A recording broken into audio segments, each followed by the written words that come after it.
All right, so we've got a modern trapping course this weekend. We've got things laid out and ready for that. We got 10 people signed up. We're getting all the buckets ready with all the trapping equipment. We've got displays set up of different types of trapping gear, different types of stands, lures, scents, urines, things like that, flushing and finishing, all the way down the line. So what I thought I'd do tonight is I thought I would take a chance real quick to talk to you guys about a minimalistic trap basket for predator trapping and the minimal amount of things that you should probably have with you. And I thought we'd go over that real quick tonight in a video, so stay with me. Okay guys, so this is my luring trap basket. And again, I apologize that luring trap baskets is out of stock quite a bit of the time. This is a smaller one. It's an 18-inch trap basket. I enjoy this basket, I use it a lot. On one side of this pack, I have a molly pouch here that's got my first aid kit in it. Same first aid kit stays on this pack all the time, no matter what I'm using this pack for. On the front, I have another pouch that changes duties depending on what I'm using this pack for. In this case, it's got scents, lures, and pan covers in it. We'll talk about that in a minute. And on the other side, there's another pouch that generally has either fishing gear in it or something else seasonal. In this case, it's got some fire starting equipment in the bottom, and I've stuffed the top of it with sheep's wool to put in dirt hole sets. And then we'll talk about the contents inside as well so that you can see you really don't need a whole lot of gear to trap predators, and you're not gonna carry, a trap basket doesn't mean it's gotta be full of traps. You're gonna have a minimal amount, maybe 3 upland traps in here, foothold type traps. And you're going to set those traps and then come back to camp. The next day when you're checking your line, you'll extend that line by 2 or 3 more traps and so on until you have your trap line. It's not always going to be in a straight line. It could be in a circle around the area of your base camp. It could be in some kind of a daisy chain pattern around your base camp. But you're going to extend that line on a daily basis to get the amount of traps you want out. And generally speaking for me, that's somewhere between 12 and 20. And it could be a combination of different types of traps. But for upland traps, I like to have at least 6 to 8 of them out at any given time. Let's talk about the contents of this pack now. Okay, I've been doing this for quite a while. I've been trapping for years. I catch a lot of animals. I post a lot of videos on it. I've got probably 50 videos in my modern trapping series. So I know what it really takes to go out and do this stuff. So let's talk about the inside real quick, and then we'll look at the outside pouches that we talked about a minute ago. What I've got is I've got a arbor knot right here that can be loosened up just like this and tightened back down. And what that's doing is it's holding 3 tools in place on this pack basket.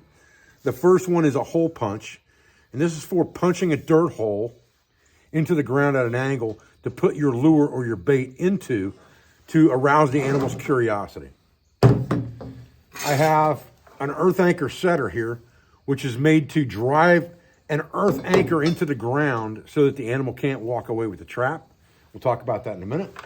And then I also have what's called a groundhog tool.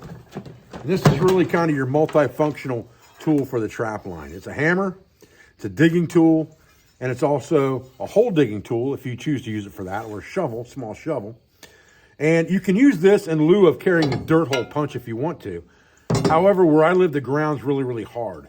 So it's easier to drive this punch in the ground and pull it out than it is to try to dig a straight hole into the ground and then just keep turning this thing until the hole gets deeper and deeper. But for me, this is, 2 minutes to get the job done. This might be 5 minutes. And to me, time is of the essence on the trap line. All right? Those are the 3 main tools that I have as far as larger tools go. Now, sometimes I would add a large folding saw in here like a Silky Gomboy, depending on what kind of trapping I was doing. But for upland trapping, in other words, predator type sets, coyotes, fox, things like that, this is enough. I have a small pan in here for sifting dirt, so I can sift dirt over my trap and over my set to make things nice and fine so that that trap works properly when it's stepped on, and also used to camouflage the set as well. And then I have one coffee can in here. What this coffee can has in it is 1 bottle of Coyote Claymore, which is just an enhanced urine scent that you spray around the set. And then it has a combination of waxed dirt and peat moss in here. And that just keeps that trap set from freezing up when it gets cold outside. And I just replenish that. There's enough here to do 2 or 3 sets. I replenish it before I go. And the only other thing that's in here is a couple traps. Now there's only 1 trap in here tonight because I've already set 1 trap out here. I carried 2 out. I set 1. The earth anchor is attached to that, and that's where your earth anchor driver comes in. You stuff it inside the earth anchor and drive it down into the ground, all the way to basically the trap chain. And then it goes in like a bullet, and it pulls sideways in the dirt when it's pulled up. So it lodges inside the dirt. So the trap can't be taken away with the animal's foot in the trap. He's stuck there until you get there. That's pretty much the contents of that pack on the inside. So you might have a couple of these traps in there, maybe 3. You've got 1 can of like dirt in there that you're gonna use for the set. And again, that's wax dirt to keep the set from freezing up. You should have plenty of dirt around the set to use for your trap. I just like to bed my traps in that wax dirt. I put my groundhog tool in through that loop that we've made in here with the arbor knot on it. And I put my hole punch in there. And then I take this earth anchor driver and I drop it down into the tubing of that shovel. Keep it tight. And then I just tighten this down.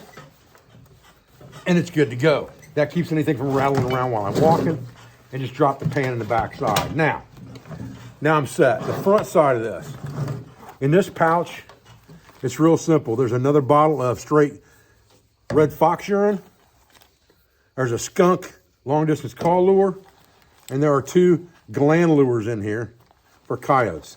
In the back pouch, there are latex pan covers that you use to cover up your pan before you throw dirt over it so that no dirt gets underneath the pan and keeps it from operating, okay? This side is real simple.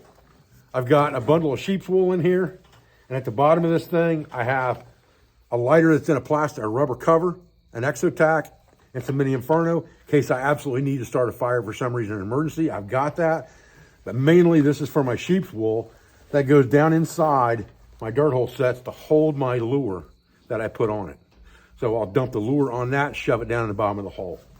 And then the other side, obviously just a first aid kit. Tourniquet's always in my pocket. That's pretty much it. It's a piece of cake. It's a minimal kit, but it's all you really need if you want to practice upland trapping. You don't need to spend a lot of money to do that. All right, guys, listen, I appreciate you joining me tonight for a quick video on, I got a cigarette smoke in the background. Yeah. All right, guys, listen, I appreciate you joining me out here tonight for a quick video on how to set up a minimalistic upland trapping kit. Again, doesn't take a whole lot of equipment, doesn't take a whole lot of money to go out and have a good time in the outdoors. I appreciate your views. I appreciate your support. I thank you for everything you do for our school, for our family, for our business, for all of our sponsors, instructors, affiliates, and friends. And I'll be back with another video in this modern trapping series as soon as I can, guys. Thanks.